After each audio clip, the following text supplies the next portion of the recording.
I'm Dr. Andy Riffey. I'm the Medical Chief of Staff here at SIU Student Health Services. And like many of you, I'll be sending my son to college this fall as a freshman, and I wanted to show you the first aid kit that we have prepared for him. So from this side here, I have a bottle of acetaminophen or Tylenol, also a bottle of ibuprofen,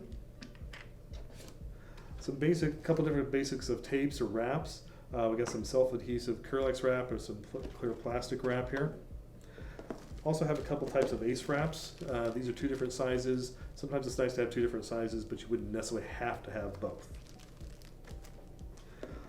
Also have a couple different types of Band-Aids. It's nice to have different sizes of Band-Aids that can be used depending on where they need to be placed. Also have some bacitracin ointment or a triple or antibiotic ointment that could be utilized. And some hydrocortisone cream for some itching or bug bites. Those are really nice to have. This is our hot or cold compress. It can be used for both, depending on what they need it for. It could be either put in the refrigerator or freezer or microwave to make it hot or cold. Also have some cough drops. A multi-symptom cold and flu medication, both daytime and nighttime, is a nice option to have for the students. Also have some throat lozenges or chloroseptic throat drops to numb the throat if they're having a sore throat. Some cough medicine.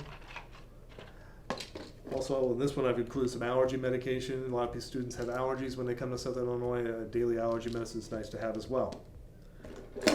We also have some antacids. This is another allergy medicine, Benadryl or diphenhydramine, which is nice to use for allergic reactions, skin bites, for itching, and also to help with sleep. We have some Imodium. One of the most important items that we highly recommend all students have is a thermometer that they can use. A couple extra things that are in here that not everybody would have to have is I have some tweezers and some nail clippers. And lastly, some eye wash would be useful to have. Couldn't fit it in the box, but it's a nice thing to have as well. All these items can be purchased at our pharmacy if necessary, or something similar to them. So if they run out or they need to restock, they're welcome to swing by the SIU pharmacy and we can help them out. The box we can't get there, you can get that anywhere else.